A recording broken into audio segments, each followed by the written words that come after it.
This week is a rather chunky mixture of Texas Chainsaw Massacres, a Leatherface Bouillabaisse, if you will, a hearty stew of old and new and what we love most about these stories, focusing on the original film from 1974 and the 2022 Toss It All Out and Start Over sequel.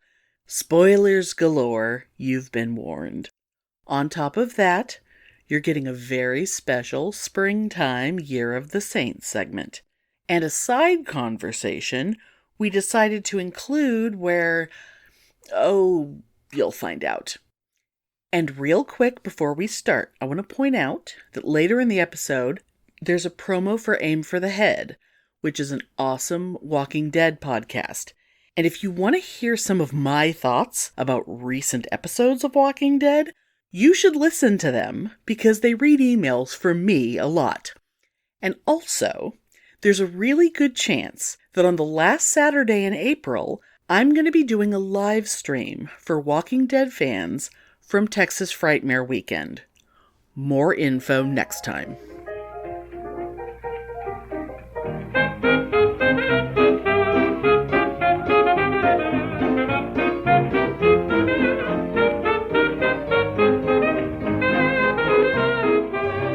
Pitney and Amelia's Bitchin' Boutique! We may be awful, but we're right!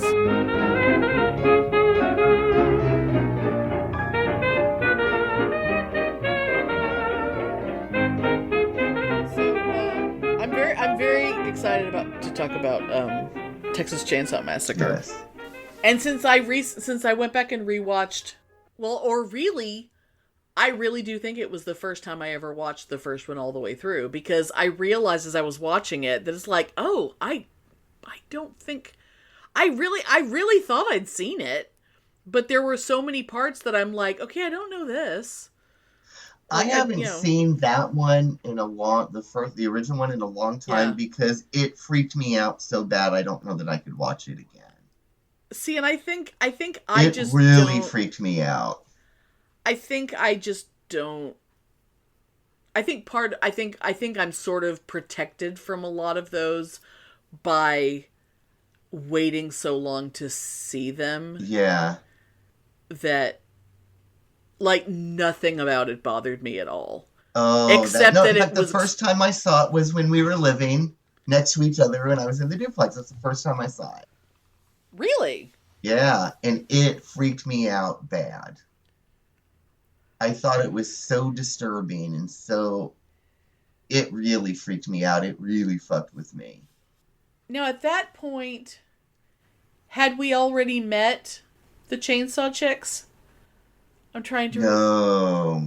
We hadn't met them yet? We hadn't even gone to... No, I didn't think this was pre-Frightmare, I think. Because what years was that?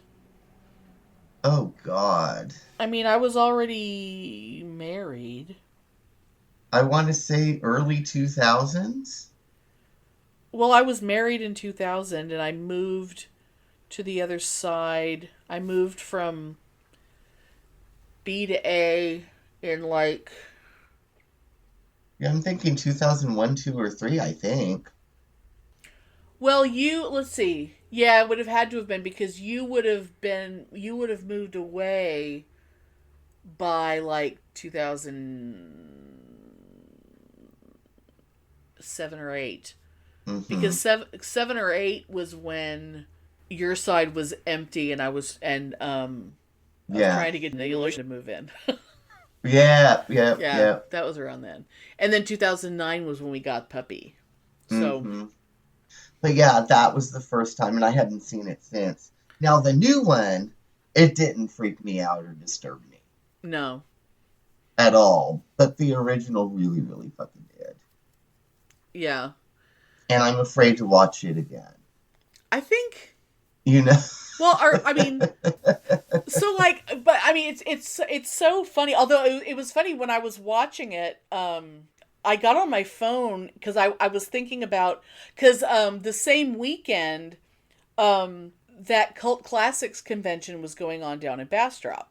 Mm-hmm. And you know how they always, they're connected to, you know, what they call the gas station, the Texas gas station. Oh, yeah. Which is the gas station from the movie.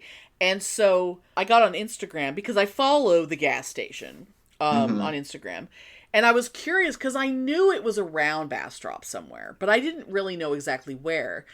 And I found the address from there, and then I went into Google Maps, and I realized I'm like maybe 20 miles? Like, I'm closer to the Texas Chainsaw Massacre gas station than I am to, like, my dad's house. Yeah. So you're going to have to make a pilgrimage. Right down the road. It's just right down the road. And apparently that gas station has become like a horror, like, store. Like, the people who bought the building, have kind of turned, because it's like because it's like a tourist trap now. I remember reading something about that. Now that you say that, yeah. Okay, yeah. Like they still, I mean, they made a replica of the sign of the barbecue, you know, and, you know, so it looks the same from the outside. But, and I think you can still get barbecue there. I think you can get barbecue, but it's like a store where you can get, like, horror stuff. But is it human? Well, you know. But I gotta say, you know, as much as I don't ever want to diss Texas Chainsaw Massacre 2 because, you know, Bill Johnson's my boo and whatever. Yeah. But I do appreciate this trend towards, let's make a sequel that pretends that all the other sequels don't exist. I do appreciate that tendency, because I do have an issue, and I realize that that horror fans probably would take issue with me saying something like this, but I do have an issue with horror franchises that the thing that connects all the movies together is the killer. And so it ends up being a series of movies about some guy who just murders people. And it's like the original movie wasn't about that, but the franchise becomes about that. You know, when it becomes, ooh, who's Freddy Krueger gonna kill now? And it stops being about the people, and it becomes about Freddy Krueger. We won't even talk about the mess of the Halloween. For God's sake. But like the Halloween 2018, you know, it became, you know, they threw all that shit out, and it became about Laurie Strode again. Yeah. And I was like, well, see, that I can get behind that. And the thing that I was excited about the new Texas Chainsaw Massacre, but then ultimately ended up a little disappointed, was I thought that this was going to be the Sally Hardesty story. Oh, yeah. She was in it for I thought it 5 minutes of screen time, maybe? Oh, God, if that. It may have been more like 3. I mean, because I was seeing pictures of her. And I was seeing, you know, I was like, oh, cool. This is going to be Sally 48 years later or whatever. You know, that's so exciting. Yeah, kicking ass. And that was not the case. And it was like, but although there is a part of me that wonders. Now, granted, Marilyn Burns died enough years ago that maybe not, because once I double checked to see that, because she died like 8 years ago, I guess. My first thought when I watched it, I was thinking about, like, if Marilyn was still alive and Marilyn was playing Sally again. Oh, it would have been a lot more footage. It would have been about her. Yeah, I really think that the story would have been way more about Sally, because Marilyn would have been like, no, fuck you, this is my movie. Yeah. Because I'm not coming out now, here to do this again. Now, is she the one we drank rum with? Goddamn right. Okay, her and that's Terry right. McMinn, the two women from the first Oh, that's Texas right. Chainsaw, It was both, wasn't it? And Carolyn from Texas Chainsaw Massacre 2. All three of them. But mainly the two from the first movie. Because that year at Frightmare, I was carrying a bottle of rum in my bag. And we just sat out with them and chain smoked and drank rum. Yeah. And I think it was Terry, actually, who just called me Bacardi Lady. Like, she'd be like, Bacardi Lady! I'd have to top her drink off. But they were, oh God, I love, anyway, Marilyn and Terry were just the cutest. They were the absolute cutest. But although I did think that the woman who played her was awesome, I looked her up, though. She's Irish. Oh, really? Totally. I was just like, whoa, cool. Oh my God. That was like completely shocking. Because she does Texas white trash real good. She nailed it, man. Oh, totally. She really looked exactly the way I would think that Sally would look now.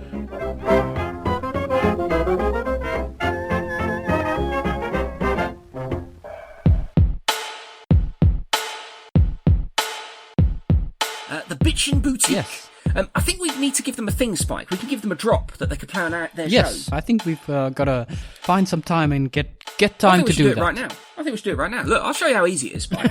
Watch this. I'm just going to do it live. Okay, do it live. Like that bloke screams. I'm just going to do it live. Watch this. Hi, this is Dr. Dan from the Two Skeptical... I can't do it now. Look, I can't speak. Too much pressure. I'll try again. Take 52. Hi, this is Dr. Dan from the Two Skeptical Chaps podcast, and you are listening to the most bitchin' boutique. See? That was easy, wasn't it? Okay. They could send us one, we could play it as. Yeah. Right, you do it. Yeah.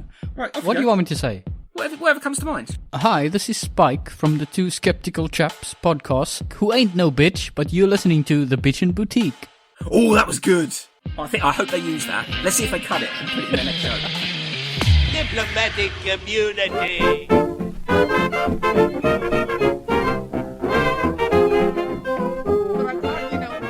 I liked the story. I mean, I don't think we need to recap it. I don't think I don't want to go because it's too detailed to go into. I mean, I enjoyed it, but I was disappointed that it wasn't more Sally's story, because I really wanted Sally to get to kick his ass. Oh, yeah, it was really nothing to do with her. She was totally incidental. Like, oh, she's held this grudge, and oh, she's a state trooper now, and oh, she's gonna kill him, and then she gets killed. I did appreciate, I like the idea that she became a cop, that that it inspired her to not just be like a flighty, hippie chick, that she became a cop, and she was going to dedicate the rest of her life to figuring out who the fuck this guy was. And I loved that. But then she's put in a room with him, spoilers, whatever. She's finally face to face, and she starts fucking monologuing, and she doesn't fucking shoot him. I know. I mean, I realize that that's just how movies are, but there's two big problems I have. When you shoot him in the fucking head. Yeah. When you finally do shoot the guy, why do people not go for the head? Because you can't possibly kill the bad guy, because then you don't get a sequel. Yeah, that's why. I'm thinking of that, which doesn't make sense. Remember Richter? Who was so cute, so fucking hot. I thought he was so hot. Oh my God, he was so hot. Hot. He was Remember so when he figured, he gets his gun and he's going into the orphanage. Yeah. And rather than just shoot Leatherface when he sees him, no, he starts fighting with him physically. It's like you're holding a gun.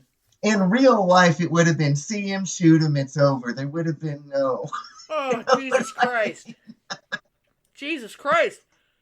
And even... I mean, I understand that would have been the end of the movie, but come on. And even later, when we get the chainsaw away from Leatherface, you know what you should do?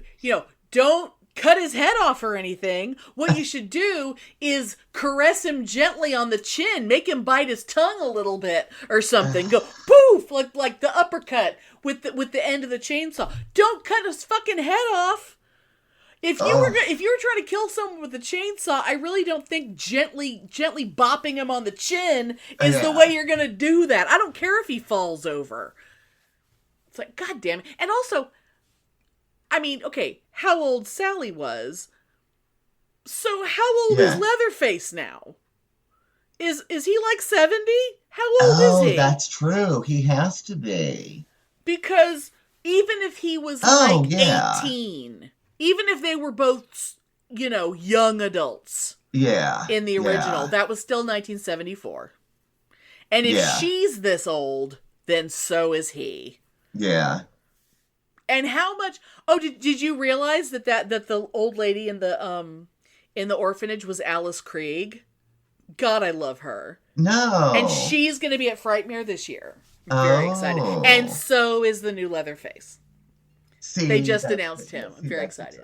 I love Alice Krieg. She has become such a crazy old lady. She plays creepy because that Hansel and Gretel movie, or I guess they called it Gretel and Hansel, that came out a couple years ago. I watched that. I remember. She was the crazy old lady. She was the witch in the house. That was Alice Krieg. She's so fucking cool. But oh my God, I love her. But like, she's been like, I guess she took Leatherface in, I guess when his family died, and she took him in as an orphan, and she's been taking care of him. But I kept thinking, how much does that boy eat? I think she had to know. Well, she had to, because she kept his chainsaw hidden in the house all this time. What the situation was, she knew. She knew who he was. She's been protecting him all this time. Which is so weird, but And see, and I love him cutting her face off and wearing her face. Yeah. I love that because as a Walking Dead fan, and because of the Whisperer storyline where, whatever, spoilers for people, this was years ago now on Walking Dead. Yeah. But the Whisperers were these crazy ass people who would cut the faces off of zombies and wear them like masks and limp around and pretend to be zombies so they could live amongst them. And I remember that. I mean, I only watched like 2 or 3 episodes with you, but I remember that actually. The 2 main people in the Whisperers, like when the main one died, the guy who was like her second in command, he was wearing his best friend's face. Like that was how the whole mask thing started. Was his best friend was a zombie that he was sort of keeping alive, and then she convinced him to wear his best friend's face to keep him with him. Yeah. And then when she died later, his mask tore and he cut off her face and he made this amazing half and half mask of his best friend and her weird head. And it was like, oh my God, it was the coolest thing. So like, because so now, like, I'm used to Beta. I'm used to this guy wearing the faces of people he loves. Yeah, yeah. Like to keep them with him. And so when Leatherface does it to the lady who's been taking care of him, I'm totally like, oh, that's sweet. Right. Oh, that's so sweet. But it did make me, and especially when he goes back to the orphanage and he goes into her room. And he sits at her dresser and he starts putting her makeup on. Oh, with the rouge, yes. Okay, yes. Because I have always, we will go back momentarily because of this, to the original movie. Does Leatherface have different faces for different occasions? Because the first face we see on him is not the face he's wearing at the end when he gets dressed and he puts on a tie because they have company for dinner. And he's wearing the other face that has makeup on it. Oh. And now he has like more of a head and he has like a big bushy dark hair that he doesn't have earlier because he has his own sparse hair. His own Zippy the Pinhead hair. That's true. And he just has the pieces of face, but now he has this other face that has makeup on.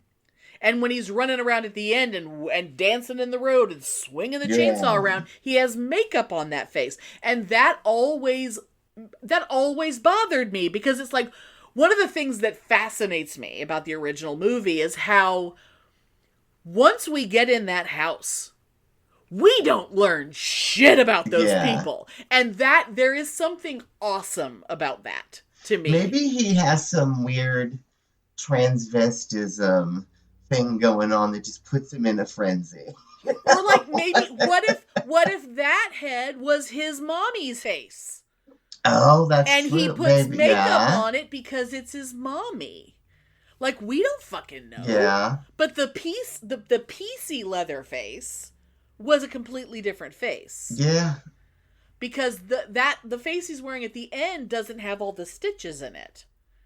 Because we don't know who the fuck those pieces of leather were. You know, and that's freaked me. That end scene of the original one, that freaked me out. Her screaming in the back of the truck freaked me out. Oh, yeah. It totally, that whole, I couldn't deal with it. But the whole movie freaked me out. I mean, there's so much about it that's so, the only thing I wish it moved a little faster.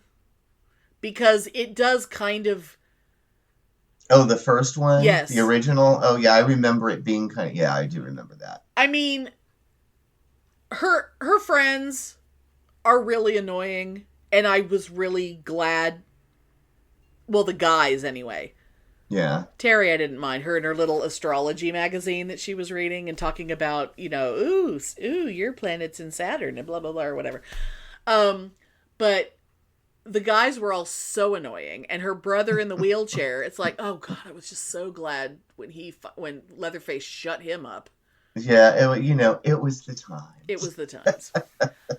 But speaking of the faces, though, it irritated me that while he was cutting off the face, and she was on the radio, oh my God, and whisper, oh God, that was a great scene. That was a beautifully shot scene. It was, because she was so freaked out. But what bothered me, the guy that was listening to her say this didn't say anything back, totally ignored her, did not try to give her any sort of encouragement, just we got to call Hardesty. Remember, he did not even, say anything to her, and I guess it would have been moot, because it's obvious she's going to die anyway, but he should have said something. Well, I actually thought that because she was whispering, I assumed in that moment that maybe he didn't want to give, because she was obviously hiding, and oh my God, he's going to kill me. Oh, that's true. Maybe that's the case. He didn't want to make any noise. Yeah. Maybe that's the case.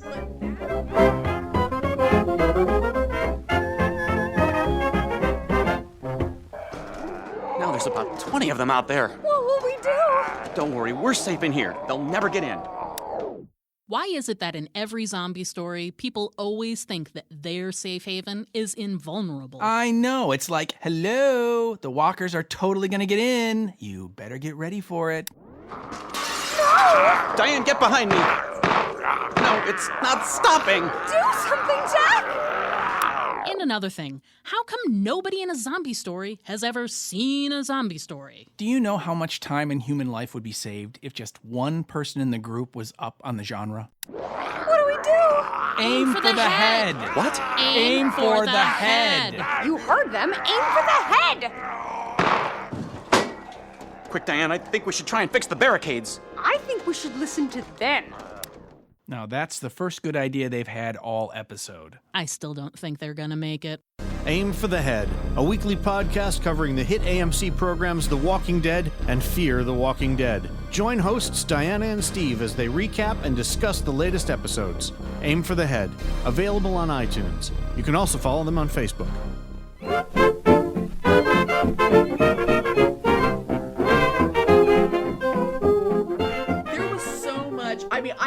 There's so much good stuff I can say about this movie. Like, the way it was shot, the music, it was beautiful. The field of sunflowers that were going to seed, That was so wonderfully creepy. Like it was so weird and creepy and disturbing. Yes, it is. That is like takes the old cornfield trope and just throw that in the trash, because sunflowers with their heads bent over because they're going to seed.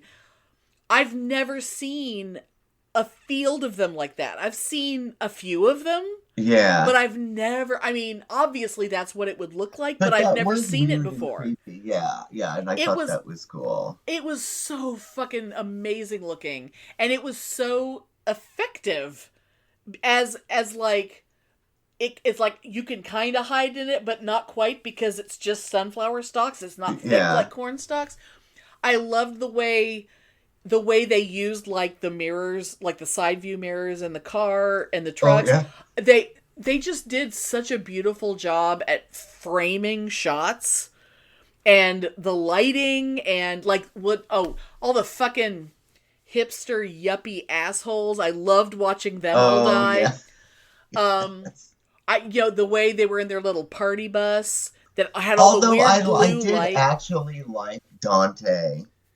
Well, he was really cute, but he was kind of a dick, though. Yeah, but he was really cute. And I like, oh God, what was her name? Mel? Curly hair? There was Melody and Lila were the sisters. Yes. Yeah, Lila was the younger sister. The survivor. Yes. And Mel, I did not like her hair. Melody's hair? There was something about the way that curly hair was cut that I did not like. That's so terrible, and that's only I would say that, right? But I did not like her hair. I honestly, she bothered me because I kept feeling like I knew her from somewhere, and I looked her up, and I've never seen anything she's ever been in. But the younger sister, who looked slightly familiar to me, I did know her from somewhere, and yet she's completely unrecognizable from it. She was in this great movie called 8th Grade. Except she was this sweet little innocent thing with long blonde hair in it. Oh, wow. Which is totally not what she looks like here. Yeah, but as soon as I looked her up and I went, oh my God, she's the 8th Grade girl. Oh my God. That's a great movie, by the way. But Melody, she starts off as kind of a cunt, and I didn't really like her, but then eventually, but she had the most like personal growth through the movie. Yeah.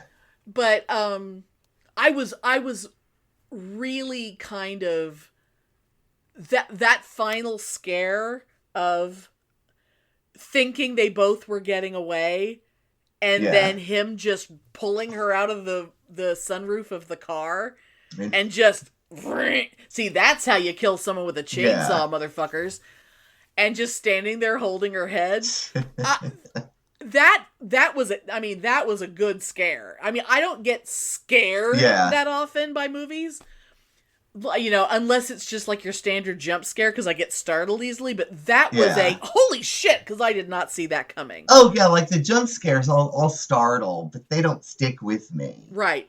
But that was beautiful. It was like, oh, good for you. Well done, guys.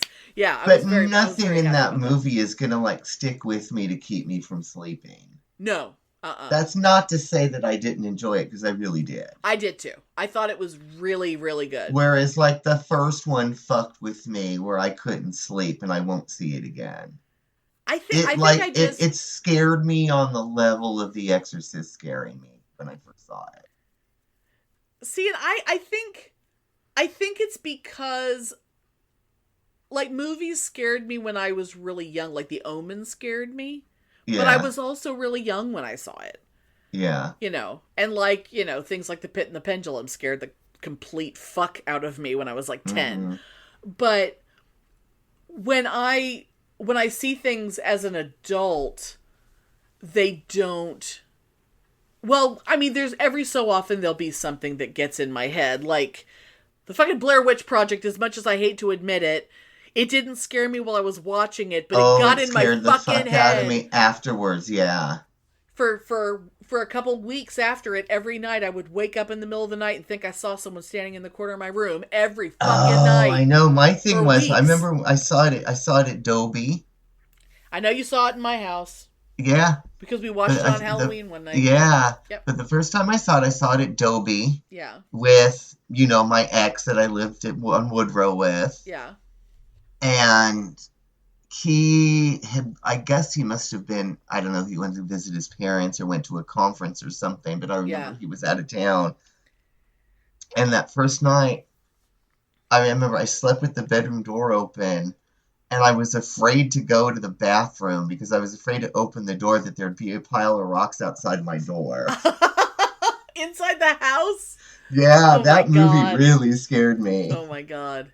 And it wasn't until afterwards, and it was the image of her standing in that corner at the end. No, it was the guy standing in the corner. Oh, it was the guy, okay. No, because she was the one who was screaming, but yeah, the guy standing in the corner. That was so terrifying. And it's like, it's such a simple thing, but see, that's when a movie is good, is when they can come up with something that just burns into your brain, something that simple. And I watched it. I watched it not that long ago again. Yeah. And, again and again. And I was like, oh, I'd forgotten how much I hated all the characters in it. Oh, yeah. Oh, they're horrible. That's one of the reasons why the movie didn't scare me as I was watching it, was I was just like, oh my God, these people are insufferable. Oh, I know. I was like, oh, I didn't remember that. And I think that was part of why it didn't affect me emotionally, because I didn't care what happened to them. Yeah. And I thought that I kept thinking, well, this must be on purpose. Like, somehow it must, but yeah, it scared. Yeah, it really stuck with me, and it scared. It's very rare that a movie does that, but like the original, The Exorcist did. Yeah. Blair Witch did, and the first time I saw Texas Chainsaw, the first one, it did. I mean, I know that there's a lot of people who, when they saw Texas Chainsaw, because back then, it's like it presents itself as being based on real events and whatever. Yeah. And there was a lot of people who thought it was fucking real. Not that it was happening for real, but they thought it was based on a real story. At least for American movies, it was shocking. Oh, yeah. And I mean, it is you can totally see how it inspired, but it's that kind of awesome, low budget. Mm-hmm. But see, that's why I like horror, because all you have to do is have an idea and just figure out how to do it. And you just gotta fucking commit to it, and you can make that. If your idea is good enough, you can do it. Look how scary the original Halloween was on no fucking budget. Oh my God. Oh yeah. Oh God, yes. Because that's a very simple movie. It's just you just gotta be clever with how you shoot. And it wasn't scary after that, because it just got to. I've seen all the movies probably 20 times each. But like when you don't know what's gonna happen next, it's like that. God, that first Halloween is so fucking great. Yeah. God damn it, that movie's so beautiful. But I remember being at your house and me trying to get you and your husband.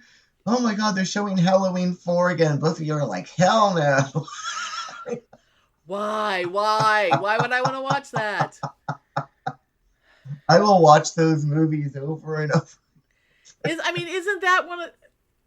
I don't even know which one that is. I just know it's not Season of the Witch. I think 4 is the first one with Jamie, the little girl, and she can't talk. And they're taking her to some... Where they were trying to come up with a way of, let's have a new Michael Myers that's not Michael Myers. Was it that? Yeah, and it was the end, it was her, but then the next movie she's like in the mental home, and they completely got rid of that idea because it was stupid.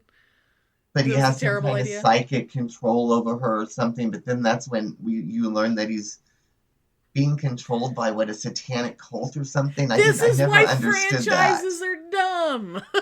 It was so stupid. Because when you put the focus on the killer, then you have to come up with this stupid shit. It's like, put the focus on the real people. The killer is irrelevant. Because really, the thing that makes Leatherface and his weird-ass family scary is that we don't know shit about them. Oh, yeah, and the whole family is like, fuck the fuck up, you know? And every once in a while, you'll see someone walking down the road who's as scary looking as that creepy motherfucker. Yeah. And you know, you don't know. That's what's scary. Yeah. You know, ugh. Like the guy who owns the gas station and the weird son who doesn't stop talking ever. Like those two people, you actually see those people out in the world. Well, at least if you live in Texas, you fucking do. Yeah. Oh yeah, you God do. damn it, they're fucking everywhere. But yeah. And they're normally actually friendly and nice, actually. Well, that's the thing. Time. Yes, they are. Exactly. The guy at the gas station was perfectly fine. He was perfectly friendly. You know. But anyway, but Richter, hot. Oh, God damn it. He was very hot. I was very sad to see his pretty head beaten to a pulp. Oh, that was so fucking brutal. I mean, that was like, wow, how many more times are you gonna smash him? There was nothing left. Oh my God. God. There was nothing left. But he was like the way he had his car keys and he was like reaching out his hand and it was like, well, at least he reached out his hand. At least he got that far. Yeah, well, no, he was trying to give the bus keys back. Because remember, he took the bus keys. It was that he was trying to give them back because he didn't want them to leave. He didn't want them to bail out, and he was just like, okay, well, but then he realized, like, oh yeah, you need to get the hell out of here. Here's the keys. Oh my God! Oh my God! Oh my God! I gotta say, okay, I realized that some of the, you know. I found out later. I found out after the fact because I never saw the trailer to the new movie, so I didn't know that you try anything, you're gonna get canceled. I didn't know that was in the trailer. Oh yeah. Because I actually thought that was pretty. Yeah. I thought that was hilarious.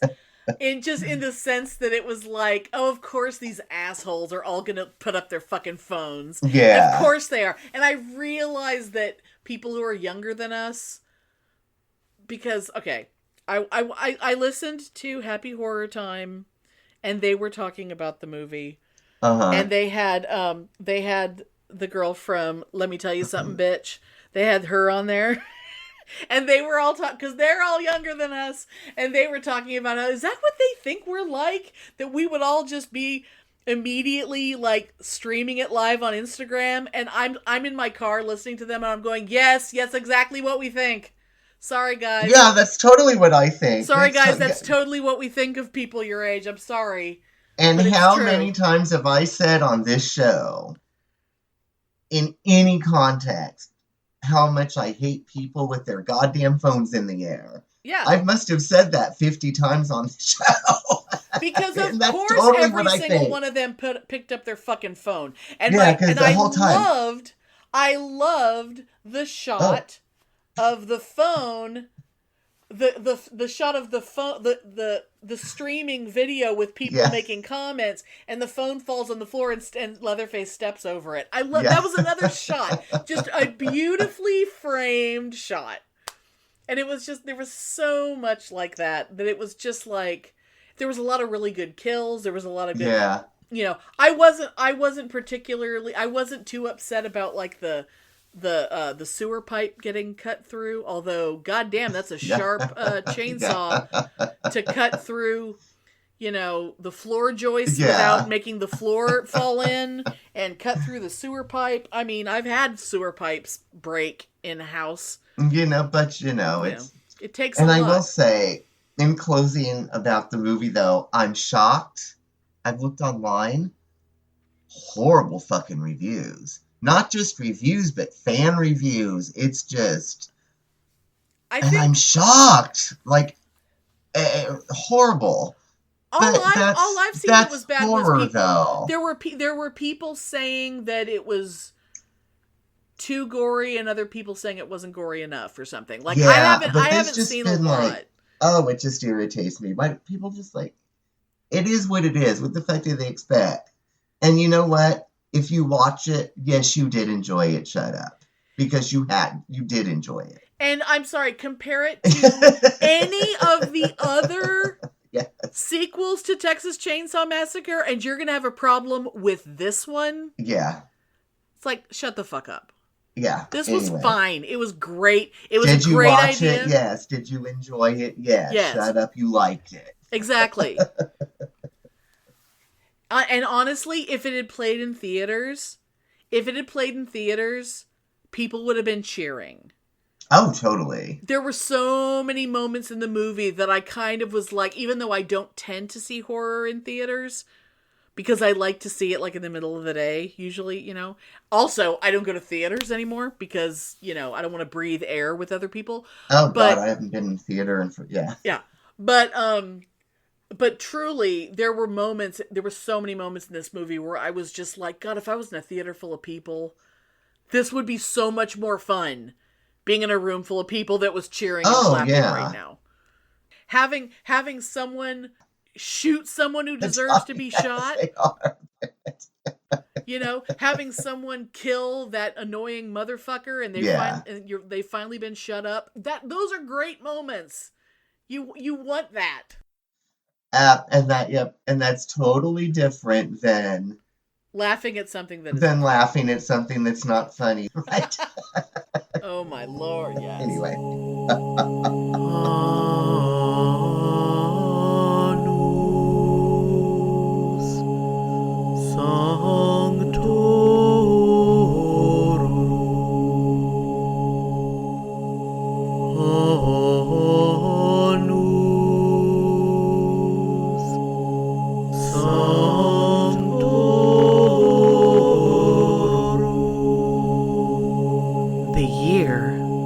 Saints.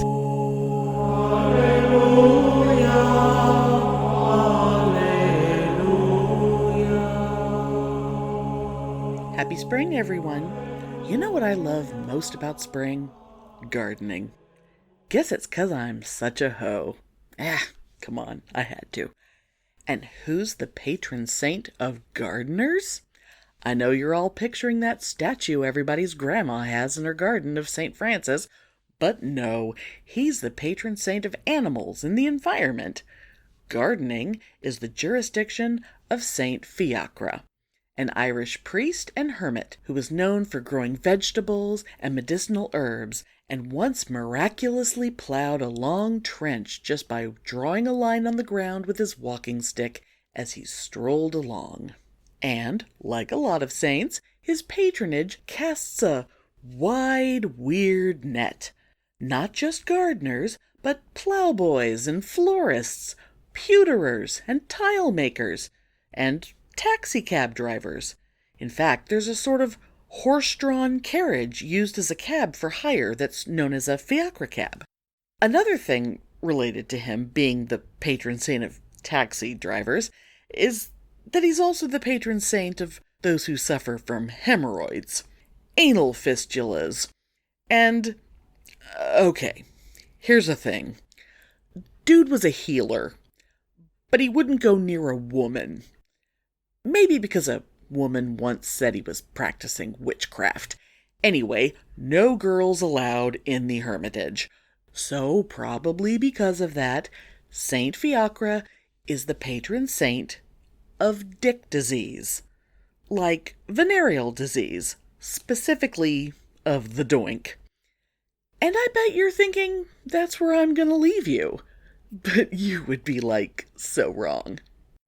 Because there are dueling doink disease saints. Yep, you heard me. Over there in that corner, with his little spade and his medicinal herbs, there's Saint Fiacre. And in this corner, a dude with almost no story at all. Except that he did a lot of boozing and fucking when he was younger, then decided to become a shoeless Benedictine monk, and all anyone really has to say about him is he drank water from a nearby spring using an old basket. Ladies and non-ladies, I give you Saint Vitalis of Assisi, patron saint of diseases affecting the genitals, especially of the urinary tract. But when I say this guy has no story, I just mean there's no real story about his life. There is an excellent story about his head. In May of 2011, in County Meath, Ireland, a reliquary containing the skull of St. Vitalis of Assisi went up for auction. According to IrishCentral.com, for many years Vitalis's head was displayed in the entrance hall of the owner's home, only to be relocated to an outhouse whenever children visited. And the lovely reliquary was sold at auction for 3,500 euros to a guy named Billy Jameson, and you'd think that would be the end of the story, but no. Billy Jameson was a Canadian who was a collector of oddities and curiosities, such as real shrunken human heads, and was about to do a show with the Canadian History Channel called Headhunters. And the day his check arrived at the auction house, Billy Jameson died. Dropped dead on his 57th birthday. So, it took a while for the auction house and the families to figure out what the hell to do with old Vitalis of the Phallus, and his head went up for sale again in 2016. And now it's in a private collection somewhere in the eastern United States. And girl, you know I want to go visit it. So if somebody knows somebody, hook a bitch up.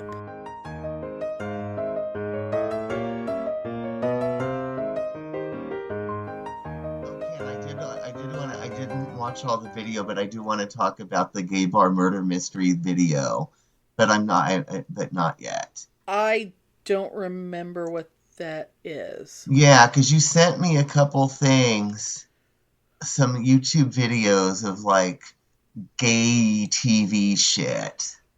Oh, Matt Baum. And that would be fun to talk about, but I haven't watched the videos all the way through. I didn't necessarily send those to talk about on the show. Oh, okay. I thought you said that to me just to be amusing, but I thought it might be kind of because that yeah. Because that channel is the best. Oh my god. I mean, he has an entire episode that's all about the Paul Lynde Halloween special. Yeah. And it's like I never really thought about how utterly subversive and insane that I mean, it's weird anyway, but how it's Margaret Hamilton and Kiss, right? And Florence Henderson, okay. And who else? And Witchy Poo from HR Puffin Stuff. Oh, it's her. Oh, so it's not Margaret Hamilton. Both of it's them Witchy are. Poo. They both are. Oh, both are. Okay. Witchy Poo. Yeah. And I think was it Roz Kelly? Yeah, I think it was Roz Kelly, the one who was Pinky Tuscadero, I think, from Happy Days. Oh. I think she was in there. Like, there's all these sketches where Paul Lynde is playing like this super macho dude. I mean, it's amazing. It's amazing. I haven't seen it I have seen it all the way through, but other than the Kiss clips, I haven't watched any of it in years. But this guy's thing going through it all is amazing. I mean, this guy, because he did a video that was all about why the Golden Girls was so popular with gays. He did one that's all about the one about the gay bar murder mysteries was comparing an episode of Starsky and Hutch from the 70s that took place in a gay bar. And an episode of Murder, She Wrote in the 80s that took place in a gay bar, and how the gay bars were depicted totally differently. Oh. Because apparently in the 80s, gay bars didn't have any gay people in them. Well, of course not. They were clean, and the lights were bright, and there were no gay people in them. Especially in the drag show. Even the drag queens were completely straight and totally made out with women.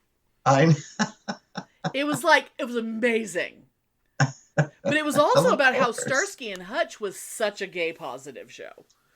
He talked about that, and I was like, God, I gotta go back and rewatch Starsky and Hutch, man. I'd forgotten how incredibly... I don't even know that I ever saw an episode of it. I probably did, but I don't remember. Very into Starsky and Hutch in our house. But I just do, you know. A whole wall in her bedroom that was nothing but Starsky and Hutch posters. You know, but I do remember Mitzi Morgan saying how no one was talking to Leslie Fish because of Starsky and Hutch fandom.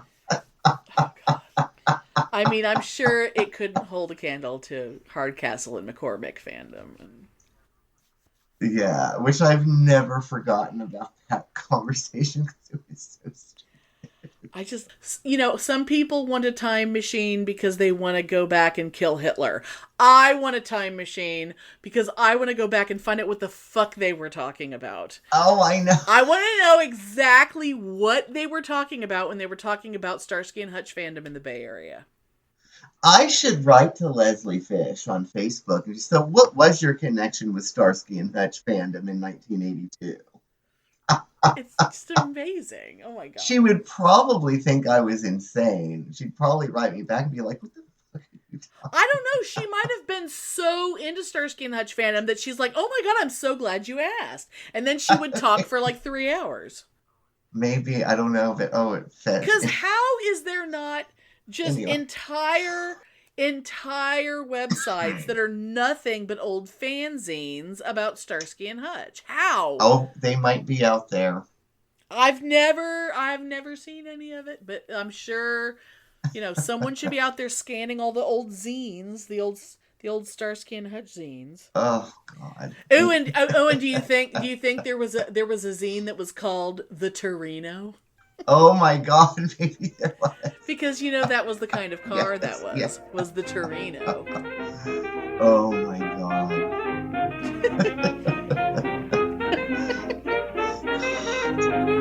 Maybe. Thanks for listening. If you enjoy our show, please take a moment to rate us and review us on Apple Podcasts or Stitcher. If you send us a screenshot of your review, we'll send you a Bitchin' Boutique sticker. Everyone loves stickers! Please subscribe or add us to your favorites wherever you get your podcasts. Subscribers get new episodes first and are also more attractive. Drop us a line anytime at PitneyAndAmelia@gmail.com. We'd love to hear from you.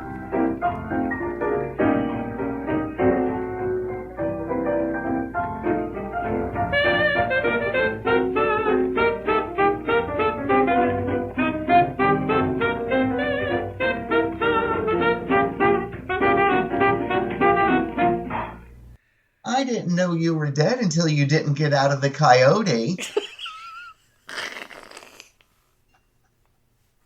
Anyway.